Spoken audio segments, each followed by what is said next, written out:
going to go ahead and say it. I think fully 9 out of 10 salespeople in the sales economy are bozos. And like 1 in 10 is like deeply competent. So if there's 100 jobs that run after 10 people, if there are 10 people that can do that job, the one person can probably do it really well. And that's the reality. It's a very difficult job. You're watching the LeanScaper podcast, where landscapers come to grow. If you want the systems, stories, and strategies to build a lean, mission-driven company that your team loves working for, keep watching. Asad, welcome to the show. Welcome back. It's really good to see you again. Thanks for having me back, Benji. It's good to see you.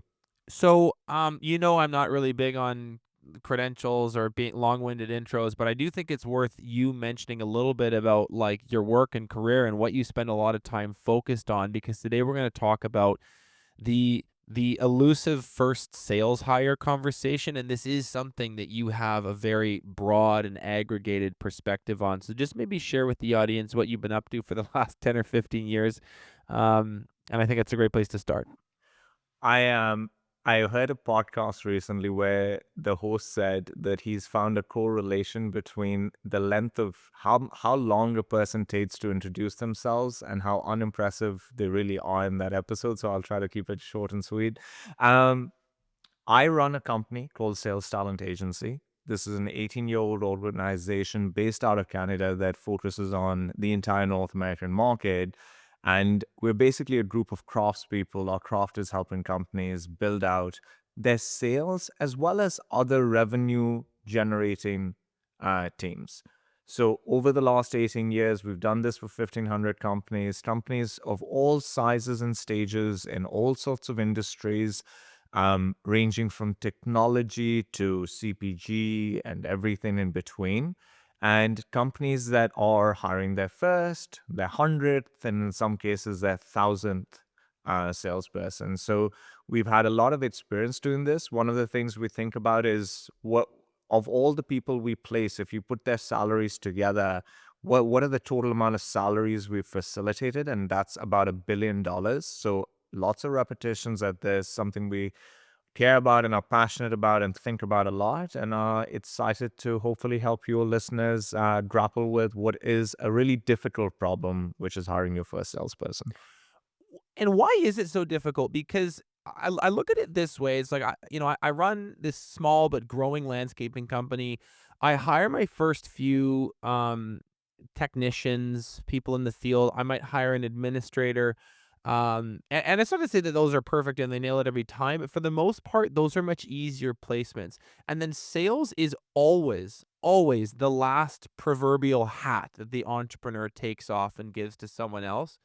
And I would almost describe it as this feeling of like you're almost out of the tunnel as an owner operator.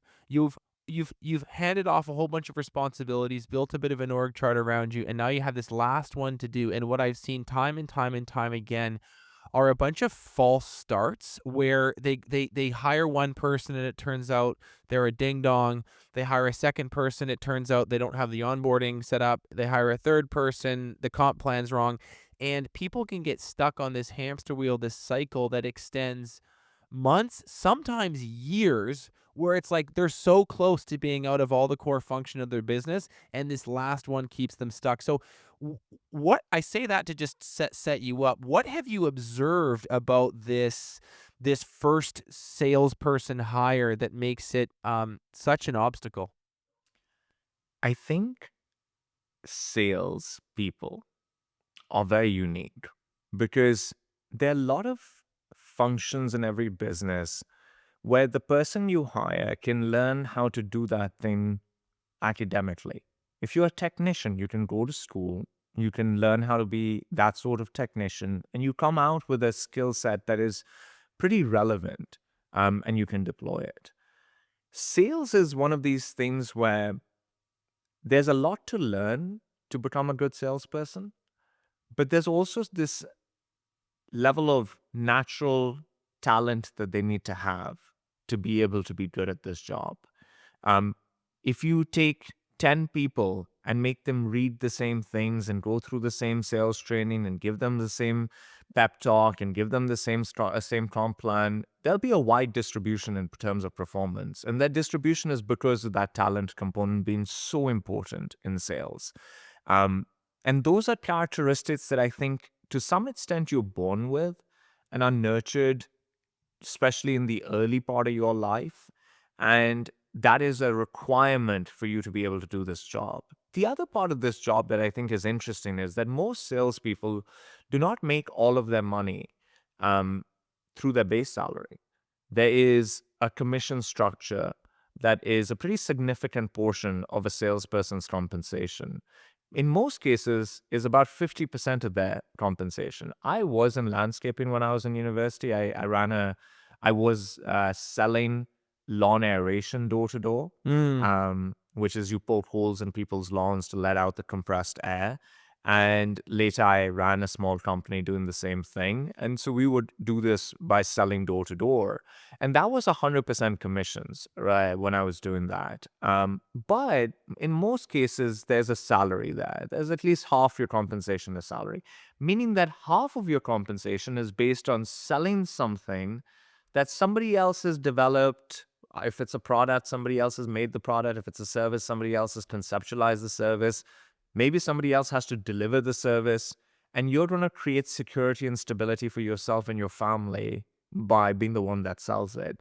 And there is a certain risk factor that comes into play with that and requires a certain type of person to say, that's my life. That's how I'm going to make my money.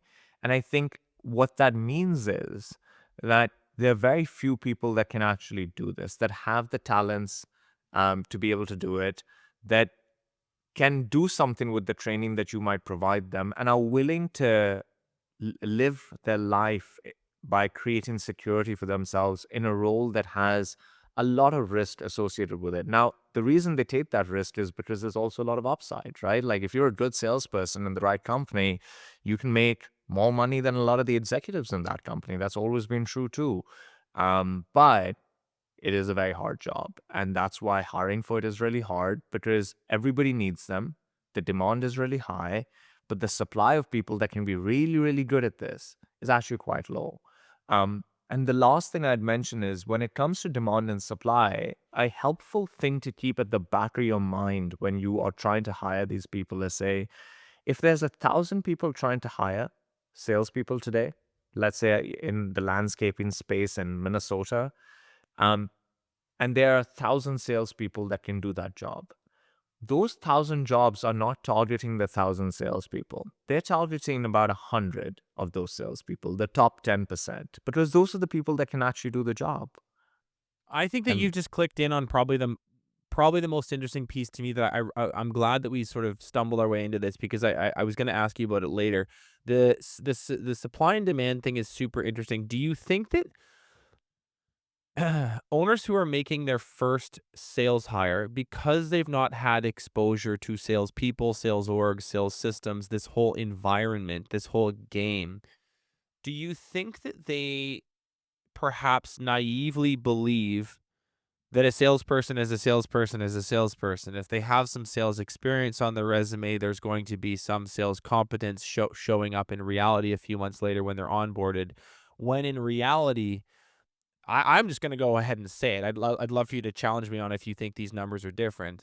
I think fully 9 out of 10 salespeople in the sales economy are bozos, and like 1 in 10 is like deeply competent. yeah, it's literally that, right? If there's 1,000 jobs, they'd run off to 10%, 100, right? So if there's 100 jobs, they'd run off to 10 people. And if there's 10 jobs, they'd run off to if there are 10 people that can do that job, the one person can probably do it really well. And that's the reality. It's a very difficult job. And so very few people can do it really, really well. And if you, Benji, you run a company, and let's say you have a salesperson who's actually really good, they're hitting numbers, they're doing well, w- aren't you going to do everything in your power to hold on to them? 100%. You bend over Because you actually backwards. have somebody that's good Yeah. now, Yeah. right? And you know how hard it is to get them. And so not only are they few and far between, but they're generally well paid, well treated, and busy. And so finding them is really, really hard. Attracting them is really, really hard. And what happens most of the time is a combination of you don't know what a good salesperson looks like. You've really sold mostly yourself as the owner operator of that business. You've done most of the selling. And now you need to hire a salesperson, but you really don't know how to hire a salesperson. You don't know how to pay a salesperson. You don't know how to train a salesperson. So there's a learning curve that people have to come to terms with. And most of the time, there's no real for owner operators of a small landscaping business where they're on a road to learn all this stuff, and they themselves are so busy. So do they have the time to sit down and Google a bunch of things and learn it? And that ends up materializing in some of the problems that you see. The second part is, let's say they even found them. They don't know how to convince them to join their organization, how to attract them, because it's very different when you're dealing with a great salesperson. You have to sell them into your organization, and that's kind of different to a lot of the other functions they've had to hire for. And then even when let's say you figure that out, now when you hire them, you have to manage them and support them and make sure that they have the resources to be able to do their job really well. And those are blind spots for people that are hiring initially. And so when you're doing it for the first time, you said at the start of this that sometimes this problem exists for years, where you're trying to figure out how to go beyond yourself selling everything to having salespeople sell it for you, because that's the unlock to you scaling your business. You know you can service 1,000 customers. You have 100 today. You know you can service them. Now you need to go and sell them. And that's a problem for them. Hey everyone, Benji here. If you like the podcast, you're going to love our online community. It's free to join. There are thousands of other landscapers just like you in there already. I post in there multiple times a week. Our content gets released in there early before it hits YouTube, Spotify, or Apple. There are hundreds, and I mean hundreds, of ready-made tools and resources, and we add more every month. You can also schedule a free business assessment with one of our incredible guides who will help you find and eliminate waste in your business. Or you can join the conversation in one of our many forums or groups. It takes less than a minute to sign up. It's free and always will be. You can sign up using the link in the description, and I'll see you in there. Yeah. The other thing too that I think is unique, the high stakes nature of these roles, in the sense that if you hire there's kind of a few positions in any given business that can do a lot of damage. And then there's other positions that are kind of like, yeah, they screw up, they make a mistake, or they make a sequence of mistakes, and it slows down a crew and you exit that person and no big deal. But then there's a few where it's like a big mistake here is not necessarily fatal, but it can be a quarter ruining, year ruining mistake. And sales is one of them. Bookkeepers are another one, because like people can not do your taxes properly, or in worst cases they can embezzle. Sales is like this too, where particularly in sales roles, and many sales roles in landscaping are like this, where they actually not only do they sell, they also estimate and do like they're involved with the design and the pricing. So it's like there's two levers. One, if you're a bad salesperson and you are a bad salesman for 2 quarters in a row, that pipeline dries up, the business contracts. That's a massive, massive problem. The other thing that people sleep on is the estimation component, where if you have people underbidding, or frankly just not well trained enough, and now you maybe you are selling, but you're selling it at a 10% gross profit margin lower than you need to be, um, there's downstream effects, and often you don't find out about those until way too late. Someone that isn't selling is pretty obvious. You see it in the CRM that week. If they're selling but they're misquoting, you don't find out until 3, sometimes 6 months later, and it's way too late and you're screwed. So I say that to say this: if you are listening to this and you are feeling like you're trying to hire a salesperson and it feels like a chainsaw that you just keep pulling on the cord and you can't get it started, I hope that gives you a little bit of relief to know that this actually is a difficult thing to do and you're not alone in feeling that. Austin, what are the biggest misconceptions that small business owners make about what makes a great salesperson?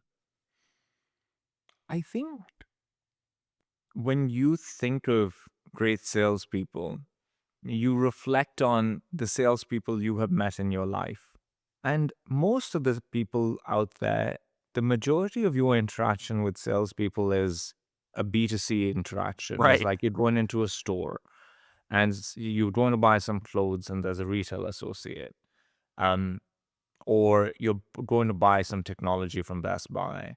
And you kind of extrapolate from your own personal experiences of which one do I think was good. You don't even know if they were really good. You don't know their numbers, but you just think like, who do I think was good? And then there's some preconceived notions based on media and culture around what is a salesperson, right? And what that materializes usually in is this like slick talking, fast talking, boisterous, extroverted person. And you kind of start looking for that. You're like, I need a person. You almost, I've noticed with people hiring their first few people, they sometimes will also minimize the difficulty of the job. I just need a person who's willing to like go from make 10 or 20, 50 calls a day and can say these things that customers will love it. And they kind of minimize how hard it They're like, is. "This isn't that hard. Like, we do great work. This sells itself. I just I need do it. someone." I'm not a salesperson. Most people, Right, others should be able to do this job. right. You're the founder, operator of a business. You are able to speak so intelligently about what you do and so passionately about what you do. And you have the credibility of saying, I own this business. And then the credibility you can earn through the eloquence with which you can talk about this thing. And you disregard that. Like people don't realize what an advantage it is, and so they say, if I could sell $100,000 a month, with this being a piece of the thing that I do, if I hire a salesperson and this ain't that hard, they should be able to do so much more than me. And you kind of minimize the difficulty of the problem. And if you go out minimizing the difficulty of the problem, you're going to underinvest in solving that problem, right? You're not going to go and have somebody ask for advice from somebody who understands sales management on what type of profile should I go after and how do I qualify these things and how do I even find these candidates to talk to? And how am I going to onboard them when I hire them? And once I've hired them, what material do they need to be able to do their jobs? You're not even going to look into those things. And then you're just setting yourself up for failure. And what'll happen is you'll do it once, you'll hire somebody, it doesn't work out. And then you'll be like, huh, interesting. And one of two things happens. And there's pretty wide spectrum, but it's binary in terms of what happens. You have a person who paid a salary initially to somebody and hired somebody, but didn't do the work to really figure out how to hire them well, and it didn't go well. And they're like, I need somebody hungrier. I need somebody who's willing to focus on the upside. I'm going to make this a much higher commission plan. Maybe it's 100% commission. And on the other side, you find people are like, this is just impossible. This is like, it's not possible to hire for this role. I need to like think of ways to do this different to like building a sales team out. And you get like either fear or you get some type of like irrational perspective on the type of person you want to hire and thinking that there's some heuristic in somebody wanting to work in a 100% commission role with them being good at the job, right? Because if they have a small salary, they won't be hungry enough. And that is just, it's a wrong perspective. So I think this is what happens. We can talk about what they should look for, but this is kind of what plays out when they're going to hire these Mm. people. I would make one last point. I think it is important for business owners to understand that they are in the space that is not most attractive to great salespeople. Say more about this. I wanted to talk about it. There's a what would we say, a branding issue? I think there's a branding issue that can only be fixed if the economics can be of a certain sort. So like we're all trying to create good lives for ourselves, right? And when we go out and work at a company, we're trying to create stability and security for ourselves and our families. And sales is not equal in every industry in terms of the upside potential within it, in terms of the job security offered within it. And so if you are going into sales, you're going to look for you're going to look for industries where your upside potential is greatest, and you're going to find technology sales, you're going to find um, um, financial services, you're going to find different industries that are very B2B actually, and you're going to gravitate that way. B2C industries usually have less upside for salespeople, so the really good ones gravitate away from it, which means that if you and I are saying that out of 10 salespeople, one is good, that might be the case for a tech company. Mm. But if you are in another industry where the upside is not as great, and where the brand is not as attractive, for you it might be like point 0.5, might be worse than that. And so the hardest part of this is going to be putting yourself in a position where you have good people to choose from.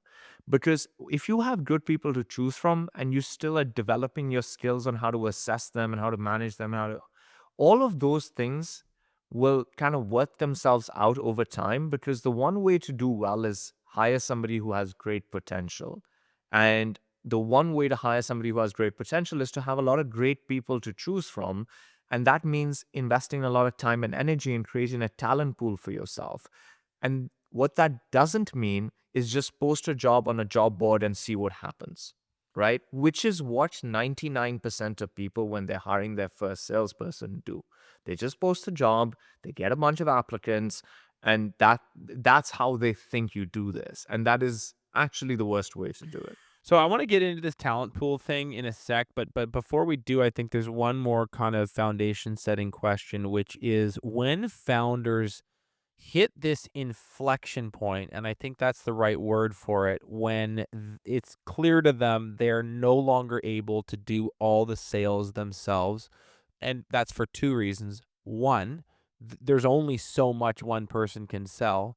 Two, the other operational, financial, human resources, strategic marketing functions of the business also call on the owner's time. And so there's a ceiling on how much this one person can sell, and then there's now demand on this person for all this other stuff. And you get to this inflection point where it's like, okay, I might be the best salesperson in this business. I might always be the best person in the best salesperson in this business, but the math ain't mathin'. I need to make this move. And so that's the inflection point. What is the most fundamental mindset shift you think owners need to make at that stage? They need to come to terms with that the when I'm trying to make this transition, out of all the problems I'm solving in my business at this point, this is the hardest problem that I'm solving. Is that indeed the case? Or is that just That a is mental indeed the trick? case. No, that is indeed the case. I think you allocate time and resources in correlation with the difficulty of the problem that you're solving, right? If the problem is really difficult, if it's your number one problem, number one hardest problem that I'm solving, and also the problem that has them is most connected to me scaling this business out. If I can crack this, the future is bright, and it's a really hard thing to crack. And so now let's give it the time and energy it requires to get it right. I think that's the biggest mindset shift you can have, because then you will do the things, you'll create the space for yourself. These owner operators of these sort of businesses are really busy, right? Like I've been that. Like I ran a small business doing this. It was really hard because I was like working all day, right? Like we used to start our day at like 7, 8 a.m., right? And you're working till the sun goes down, and then a little bit after that as well. And so you're then done. It's like 9 p.m. The sun is down. This is in the summer, so the sun goes down a bit later. It's 9 p.m. You're exhausted. And then you're like, okay, let's get some food. And they have families. I didn't have a family. They like families. Oh, when are you going to work on this thing? Right? Like a lot of times it's really hard if you're that sort of a business. For me, it was impossible to work on the business. I was just working in the business. Now, some of them might have infrastructure where they're not like doing the thing, but they're still stretched. They're very busy. And what they have to do is carve out a pretty serious amount of time to address this. Otherwise, the probability of them getting this right sits in like the low single digits. Yeah, it's such a good insight. And it's not necessarily a profound realization to say the size of the problem dictates the amount of time you should spend on it. But what is helpful to hear from you is you observe from your vantage point. It sounds like people dramatically underestimate the scope of this chat. Like they're just like, ah, you know what I did? I hired this person. I hired this person. Now it's on to sales, and it's like they're looking at it, and it's like they think it's this big. It's like no, this project is this big. So don't be cavalier about it and take it really really seriously for all the reasons we've said already. Now you taught me something that I have used um honestly like 1,000 times from stage because it just was like when you said it it just hit me like a ton of bricks when it comes to recruitment, which is it's a pretty simple idea. You will always make a bad hire if you have no one good to choose from. And the no one good to choose from uh, problem is the first one to solve.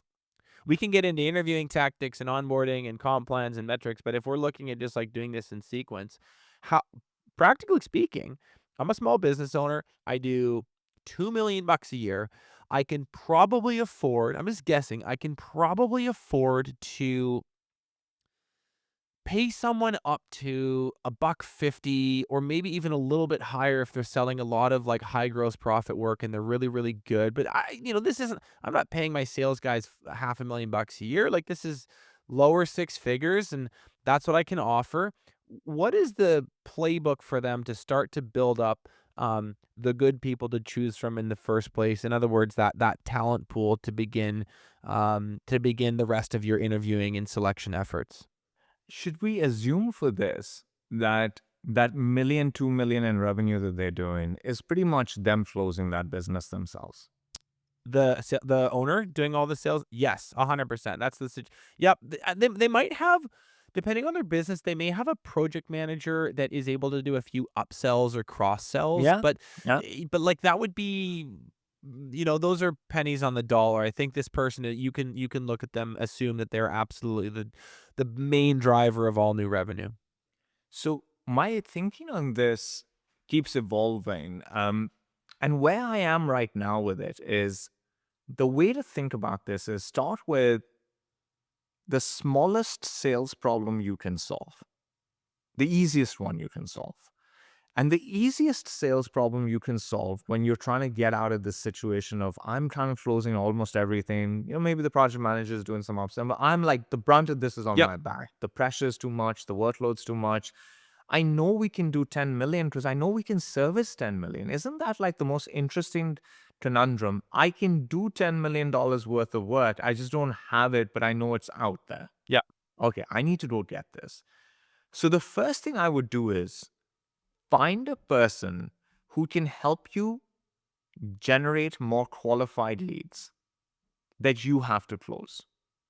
Because that is, if I'm a founder operator, I want all of my time that I'm dedicating towards sales to be focused on high quality opportunities that I need to go and close into business.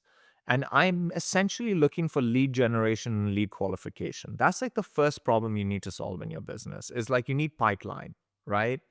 And this, by the way, is the case for if I'm talking to a technology company that is trying to transition out of founder-led sales, it's the same advice I give them, is that how much better would your life be if all the sales meetings you had were sales meetings that were qualified accounts, they had a need, they had the budget, they wanted to talk to you, they were ready to meet you, and you're going in there and doing your stylish, eloquent stuff to close them. Like, wouldn't that be great? Like, Like, wouldn't you 70-80% SR on super high ticket stuff and, like, perfect ICP all the time.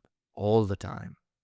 Now that You're is not taking definitely not how most founder-led sales people in that situation do not think about it that way, do they? you They know, just go, "My calendar's full, I'm busy, someone else do this." But somebody else do all of this this. is actually a very, very interesting insight where it's like the easier thing to do is not to like clone yourself and replicate the person to do the same meetings that you would be otherwise. The first thing to do is actually increase the quality of meetings that you're already doing. Yes. And that is actually a way to think about you scaling your business even beyond sales is look at your calendar and look at where's my time going and what is like the lowest value thing that I'm spending my time on that I can get somebody else to handle for me for low pay, right? Like I don't have to pay $150,000 for somebody to do this job. Let's give that off because that's an easier problem for me to solve. So let me solve like the low hanging fruit easy problems. Let me make sure I'm being deployed in the most effective way possible. And most owner operators, industry agnostic, spend a lot of their time in places that are highly inefficient. So I think you can find a lot of growth in an organization if an owner operator who is commercially minded has their time 100% deployed in the best way possible across the various responsibilities they have. I think of that for myself as well. Is like am I deploying my hours in the most efficient way possible? So when it comes to the sales conversation, it is saying, how much nicer would it be that every meeting you took was right in your ICP, had budget, had need, and they want to buy they don't want to buy something. Now you have to convince them to buy your thing. Great. So let's hire that person first. What is that person? That's a more junior person. That's a person that's maybe coming out of university right now, or is coming out of a trade school, or is maybe like not and didn't even go to school or university. Is just somebody who has potential. Because at that point, what you're hiring for is the potential, not the experience. And so you're paying a lot less, your risk is lower, you're hiring somebody much earlier on in their career. And what they're doing is not this whole full spectrum of find a lead, close a lead, manage the account, so do the price it all out. None of that. They're just saying you would have some companies that some people that call us, qualify them, and then call a bunch of people to set up meetings, right?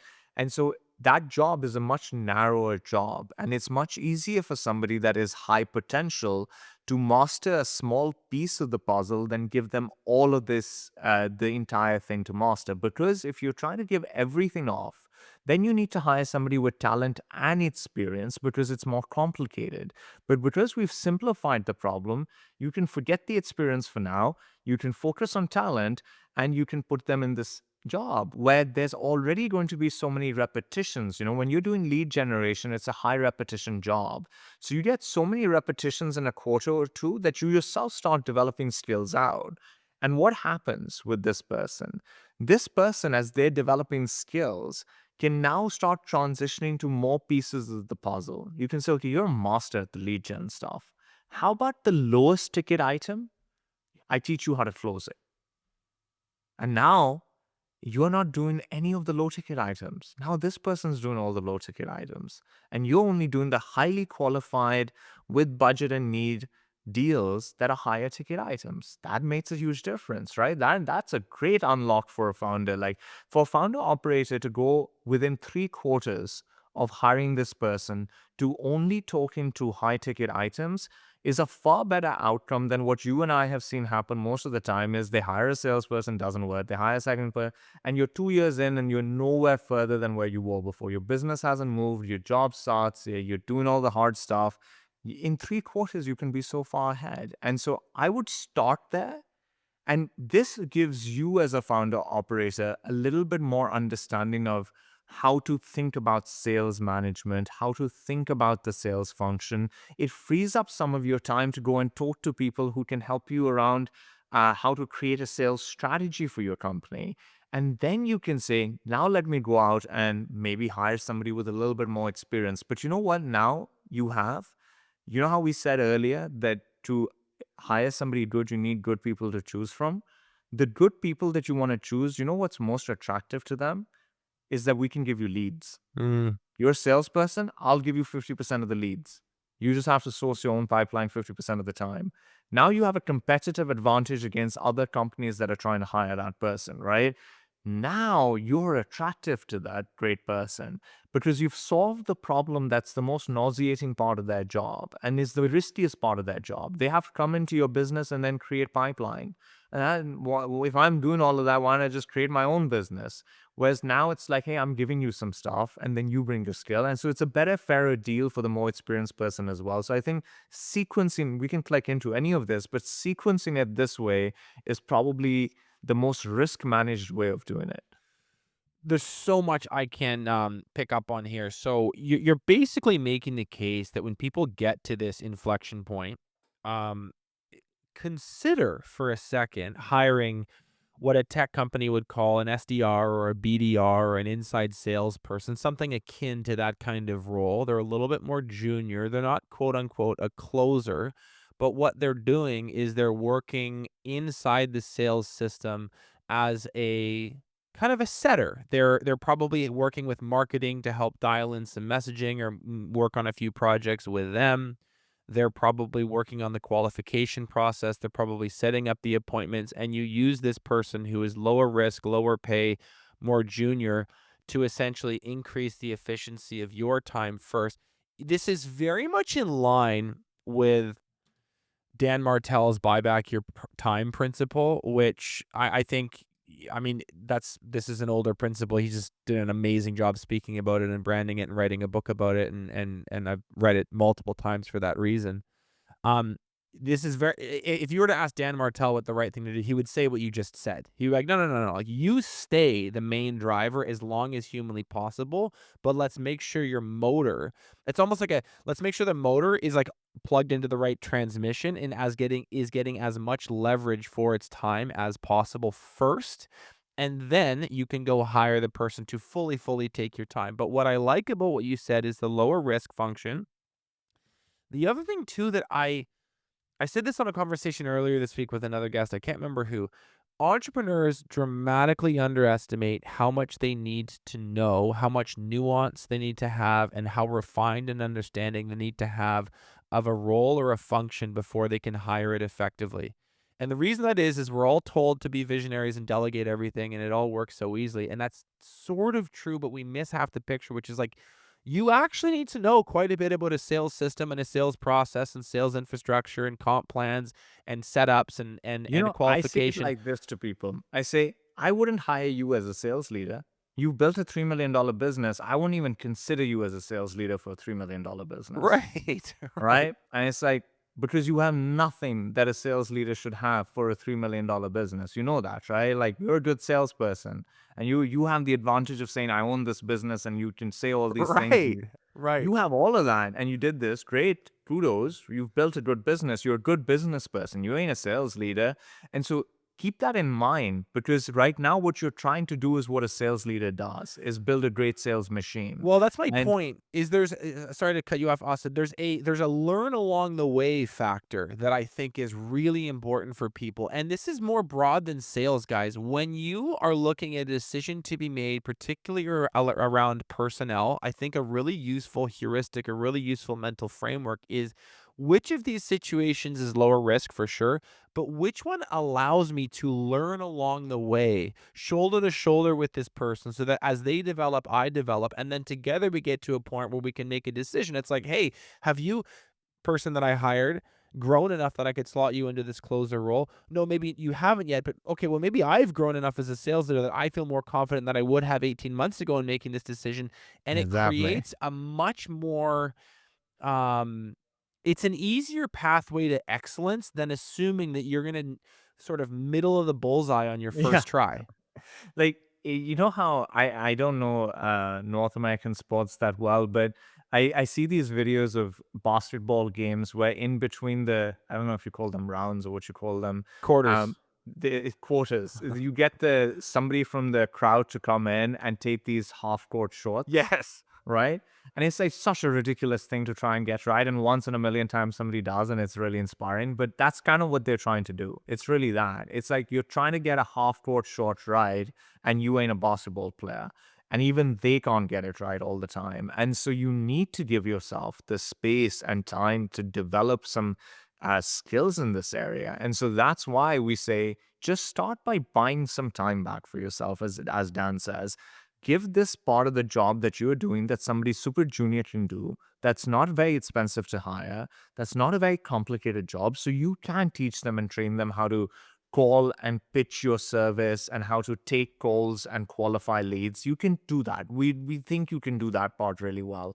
And that gives you some more time back in your calendar, because if I say to a founder operator at 2-3 million who's just stretched and busy, we know how busy that role is at that point.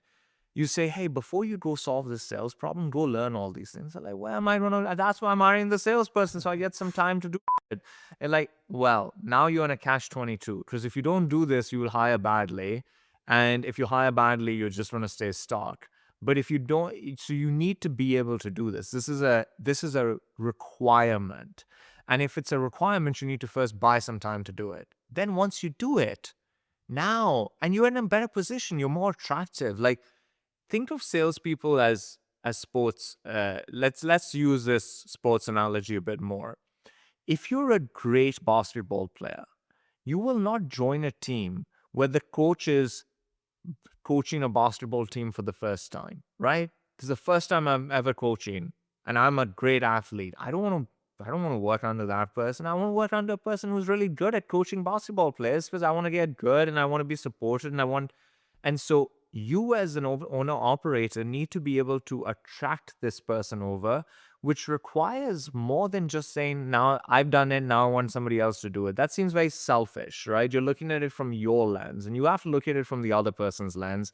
And the other person, put yourself in the shoes of saying, if by chance I figure out how to talk to somebody who is a top 1 or 5% salesperson, who's actually somebody who can do this job really well, what will it take for me to get them to want to partner with me?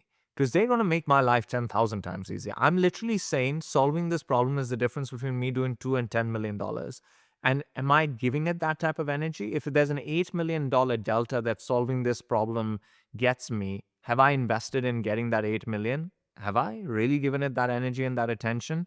And if a person is that type of an unlock for me, is the first of many people that will get me to this $8 more million in revenue, what do they need from me? And I'm telling you, most people do not ask, what do they need from me? They think it's a privilege for somebody to work in their organization.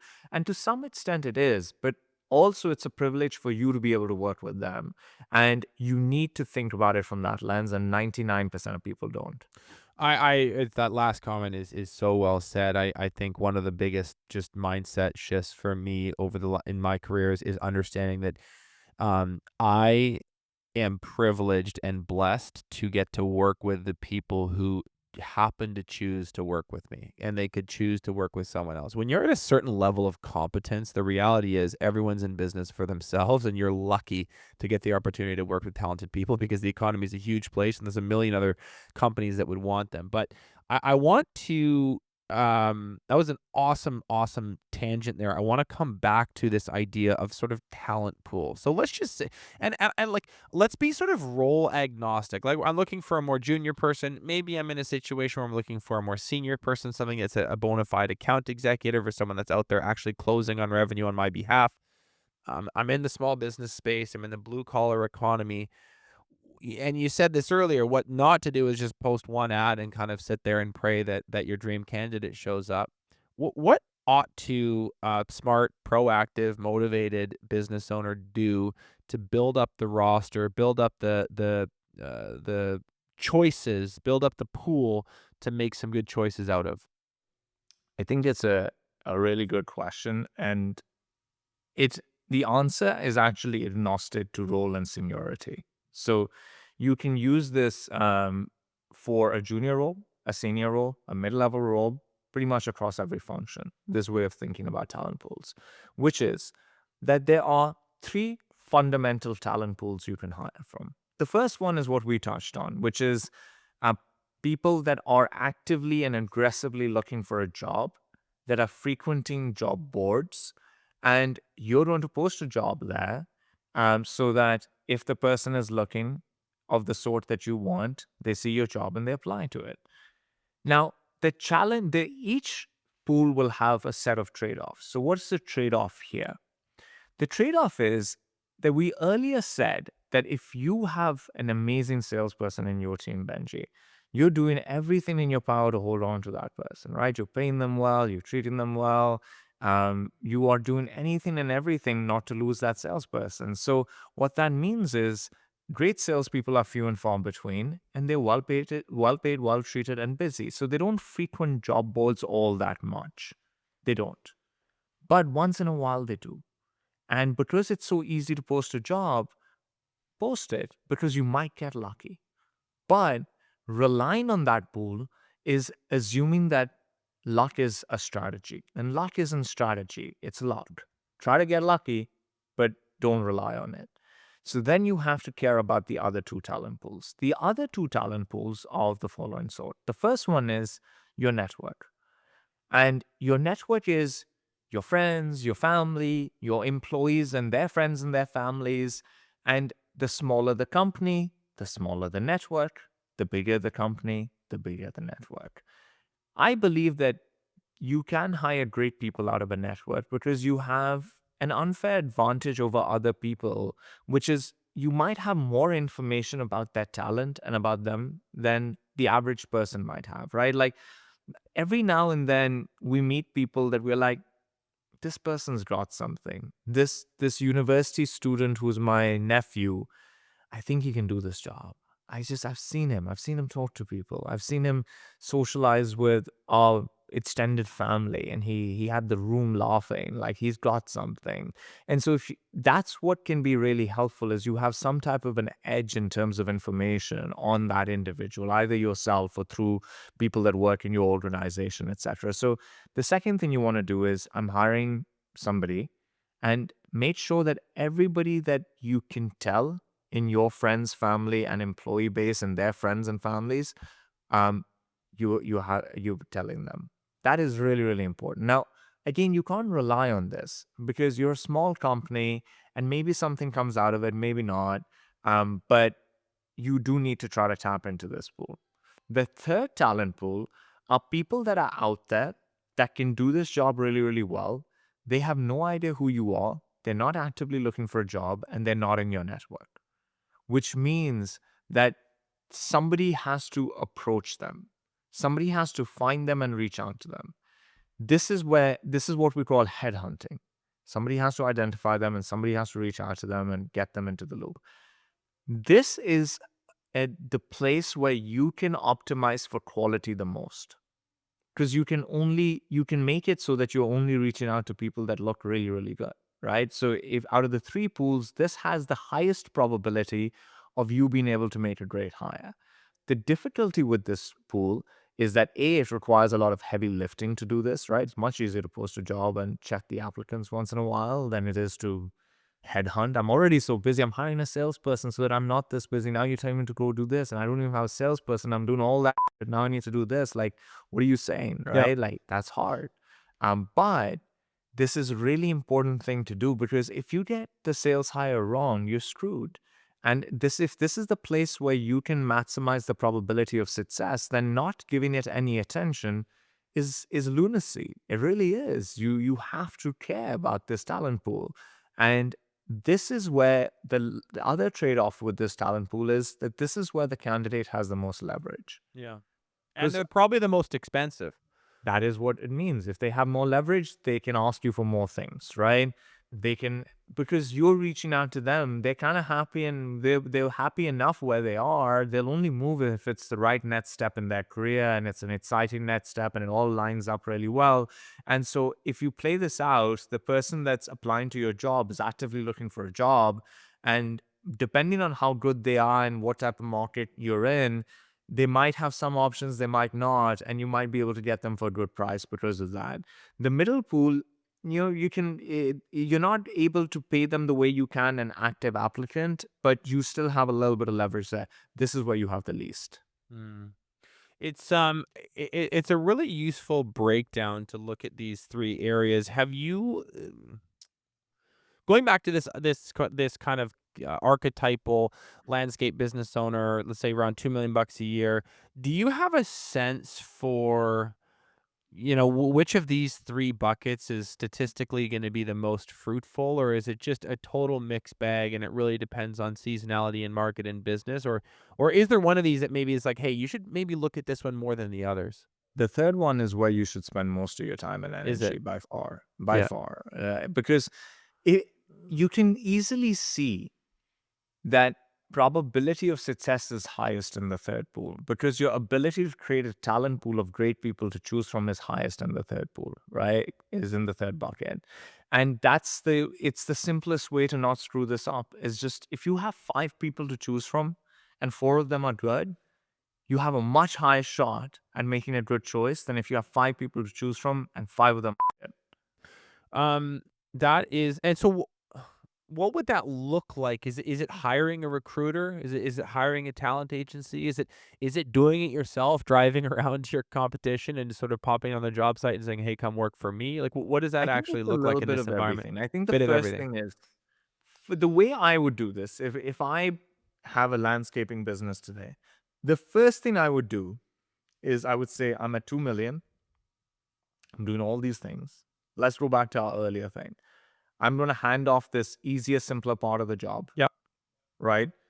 I'm going to go and look at my friends and family and see who's a young person with a good personality and a good work ethic that's looking to make some extra money. Maybe it's the summertime. Maybe they're looking for a part-time job. But I'm trying to like tap into my network to find that person. That's what I'm doing. That's where I'm going for that person. Once I've hired that person, I've bought myself some time. And then what I'm doing is I'm learning. I'm learning how to be a sales leader.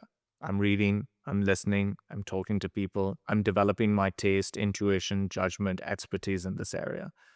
Once I have that, and along the way, I'm trying to get these people to take on some of the low ticket items as well. So I'm buying more and more time for myself. Once I have done this and I have spent some time developing skills for myself, then what I'm doing is I'm either myself or having somebody in my organization pull a list of candidates together. You can do it using LinkedIn. You can do it using your knowledge of your competitors, however you want to do it. But I'm trying to find 20, 30 people and I'm trying to reach out to them. If I have their phone numbers, I'm calling them. If I have their email, I'm emailing them. If they're on LinkedIn, I'm messaging them. Like if they're on Facebook, I'm Facebooking them. Like I'm just going wherever they are, wherever I can find them that I know if I send this message to them, it'll reach out to them. I'm not being too precious about this. I'm not getting in my head about it. I'm just trying to get messages out there.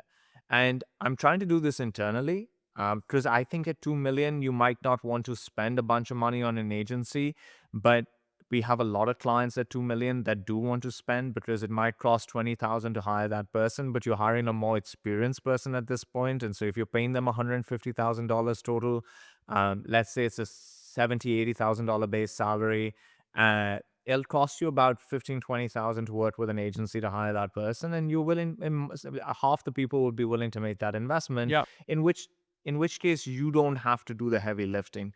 The reason I would do the heavy lifting if I was them is I believe with important aspects of your company, you want to wrestle with the problem Yes. yourself a little Yes, bit. thank you. Yeah, dude, it's providence. Like, you have to when stuff matters, you have to out effort it. And I sound kind of like spiritual when I say this, but when you really want to fix a problem in your business, you need to be at the helm of it. I'm not saying you can't summon help of a recruiter or call in your network for some support, but I think that if something matters to you, act like it. And the thing that drives me crazy, especially on this recruitment thing, you would know better than anyone, is there's the level of complaining that goes on about the talent market, Gen Z, TikTok, pick your culprit, there's 1,000.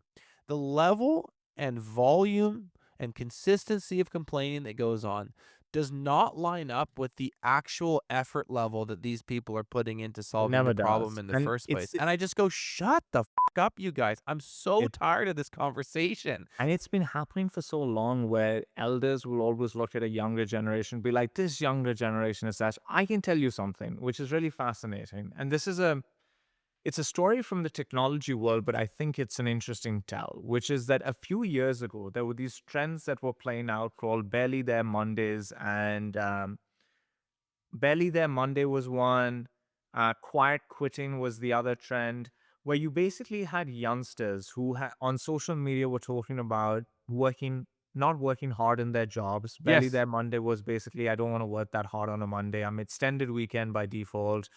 Quiet quitting was like, I'm just not going to do the work and let's see where this goes. And it was the younger generation, and they were doing this on social media, and everybody was really frustrated with them. They don't work hard enough. And it was a fair criticism at the time. Now, what's happened is you've got this AI shift that's happening, and a lot of these AI companies are being built by youngsters in their 20s. These are companies that are all in office, that are working in office 6 to 7 days a Yep. week, that are working 12 hours a day. I have never seen people work this hard. And now the elders are saying, but I have kids. But I can't go to the office every day. I can't work 12 hours a day. I can't be online 6 days a week. These companies are not inclusive enough for us. Like they're closing the door to us. Now the elders are complaining about the youngsters working too hard. And so isn't that Oh my amazing? god. And Yeah. so when somebody these days says that this generation doesn't work hard enough, I'm like, I think you're just not talking to the right people, which is mostly always the case, right? Yep. Whenever we make generalizations across large groups of people based on a handful of interactions, we should question ourselves because that's really dangerous way to think. The youngsters are just fine. You're not talking to the right ones. Is it the better way to think about it?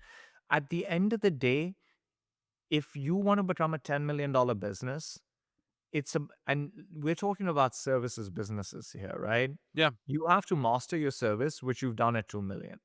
Now the entire game is commercialization. All of it is this. It's like figuring out how to build a sales machine. And the difference between the 2 million stuck at 2, then 3, and then kind of stop there, and somebody who gets to 20, $30 million, maybe 50, maybe even more, is that they figured the spot out. And they don't figure the spot out by posting a job on some Indeed, and then somehow the universe presents them with this inbound solution to their biggest problem. That's like as rare as winning the lottery, and winning the lottery is fucking rare. So I love this whole section. I'm glad we hit it. I just to wrap it up before I move on to something else. Just this, if this is something that you want to do, take it seriously and be involved. And yes, call in the help of experts and agencies and recruiters and your network and all that. But don't. This is not a side quest for someone else in your business to go do. This is like this is table stakes, man. So Yeah, this take isn't a side quest. treat it that way. I wonder if you have any perspective just to linger on like what works for this industry, maybe what doesn't work for this industry. You said something earlier. There are different types of salespeople, and of course there are.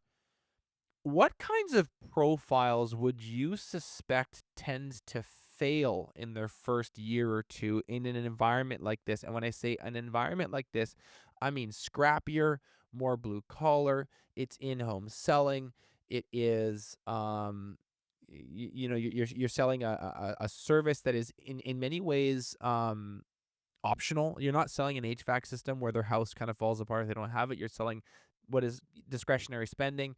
What types of people do you think would really kind of face plant in this scrappier, more blue collar environment or this blue collar sales world? Lucky for you, I started my sales career selling door to door lawn aeration, right? And that company was essentially a sales machine. What they had built was, you were on a 100% commission job. Your training was, here's how you turn this machine on, here's what it does, and literally it was 15 minutes, and then sit in the car and just go learn on the field. And in the field, you were dropped on a street with the machine, you would try to sell, and then you would do the service. And what was really interesting was that they had they had operations across Ontario. And every week you would have 20, 30 new people. Like the warehouse that I worked in, which was only one part of Toronto, was like 150 sellers. Wow. And they had multiple of these across, right? And there was a huge distribution between, and you had managers who were driving these cars, and the cars, you could fit 10 people into each car, right? And so as you got closer to the GM's car was the best sellers. And then, like, as you went back, junior managers had the worst sellers or the newest sellers, etc. And what would happen is you would have a handful of these people that would hit crazy numbers that day, and then a bunch of people that would make no money, and some people in between. And so you saw a lot of what works, what doesn't work when you're selling home services door to door, is what I got to see. I can tell you my experience. I only did well in very rich neighborhoods.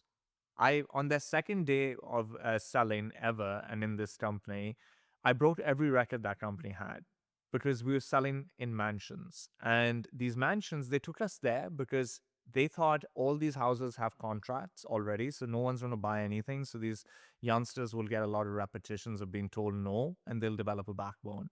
I remember getting driven there and being like, luckiest person on earth. Look at this. Like, these are golf courses behind every house. Like, I'm going to make a killing. And I made a killing.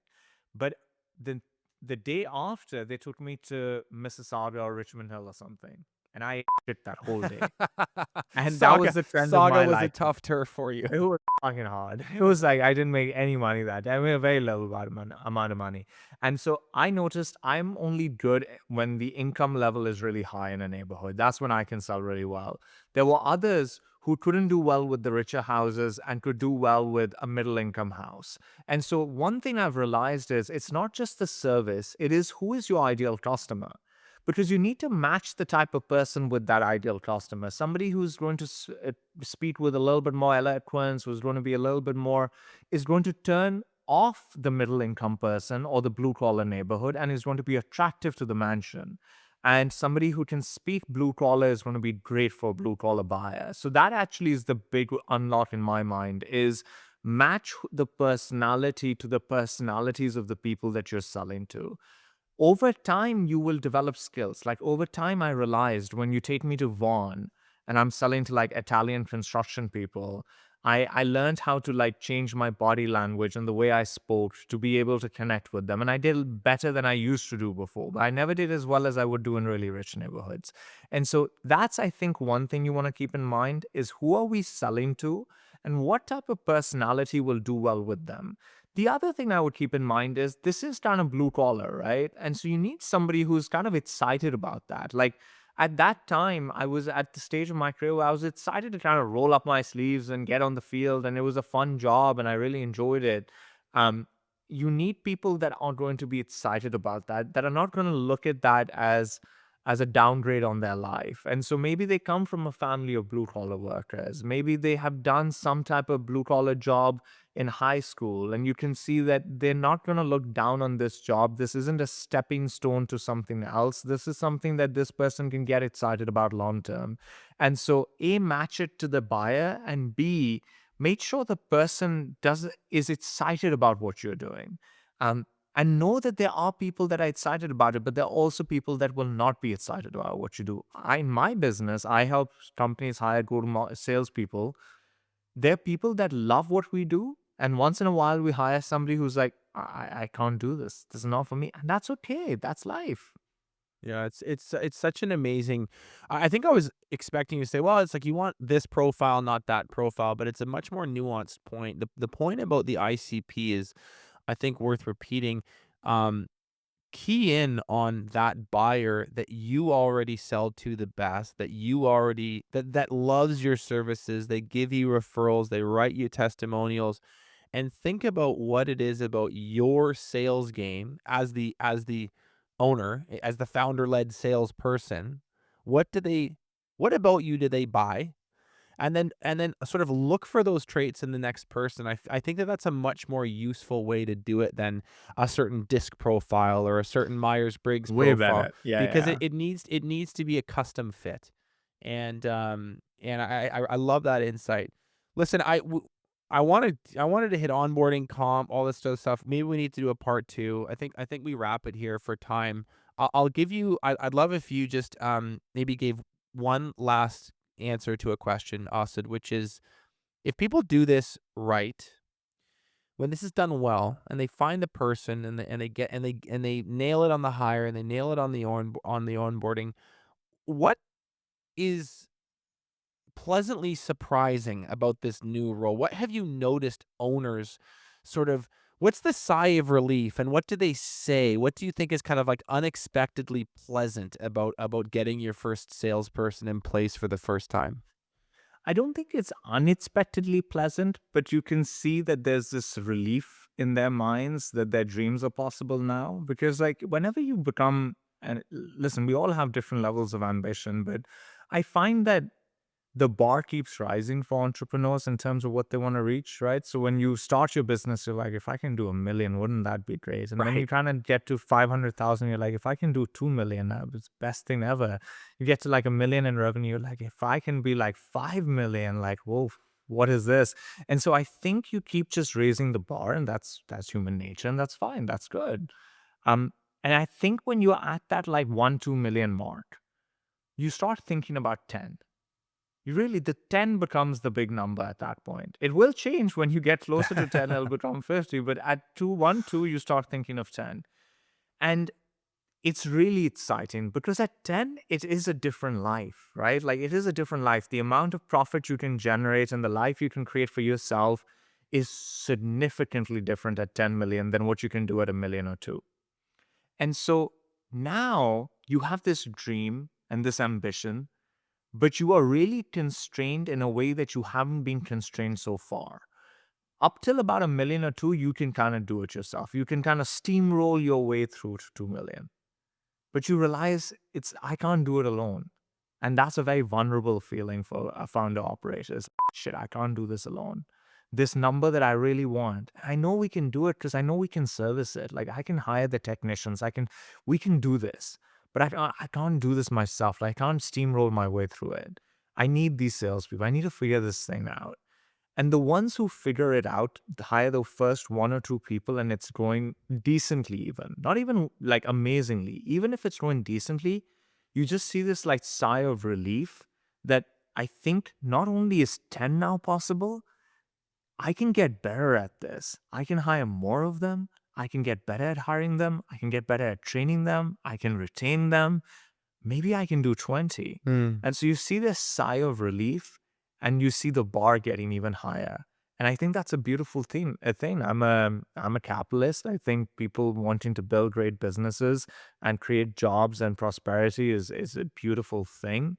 And I love seeing people find the little signals along the way that make them understand that the future is possible and then make them feel a little bit more ambitious beyond that. I think your first few sales reps growing decently makes you more ambitious and makes those ambitions more realistic as well. And that's beautiful. It's, it is there's a scientific term, is like, it's proof of concept. And you get this, tailwind all of a sudden, this boost of confidence because you now have line of sight on something that conceptually was very abstract before, and then now it's just a numbers game. For the first time, you're just like, "Whoa, okay, the math is mathing a little bit, and if I could stack 2 and then 3 and then I maybe get a sales manager." In business, there's this moment where you land up doing something and you go from like, I need to figure something new out to I'm in the more and better phase. I need to do Yes. more of this and I need to do it better. Yes. I think I watched it on a YouTube clip. I think it was that Alex Hormozy guy who sometimes I find great and sometimes I find off putting. But um, this was a really smart observation that he made. He was spot on and he's undeniable. He's built a brilliant business. And so he's a great entrepreneur. This is a really, really important way to think is like, am I in that phase now? And when you're in the more and better phase is when you feel the best. It's fun. Yeah, that's the best. You've come over the top of the roller coaster and you're going down, and it's like things are starting to feel a little bit better. And I think and that's why I wanted to have this conversation, is because I feel like people get stuck here, and I want more of our listeners to have this unlock moment and get, as you say, into the more and better phase. So, listen, you are a great LinkedIn follow. Is there anything else that if people like this conversation, where should they track you down? I don't know if you have kind of a digital footprint, a few URLs you can share. We'll put it in the show notes, but where can people find you? I think LinkedIn is the best place to find me. And all the other things I do, I'm not as good at putting this on LinkedIn as I should be, but I will be a lot better about it. So you'll find all the other things over there. But let's keep it simple for people. If you want to find me, I'm on LinkedIn. Um, and I do a podcast and I write a newsletter and I do all sorts of things. Those are heavily focused on the technology industry. So if somebody is interested in that space, then it's worth a follow. If not, it's probably a bit too in the weeds for somebody who's just not into it to follow. But LinkedIn is where I am, and I look forward to connecting with people. Thank you so much, Asad. Wealth of wisdom as always. Take care. Thank you, Benji.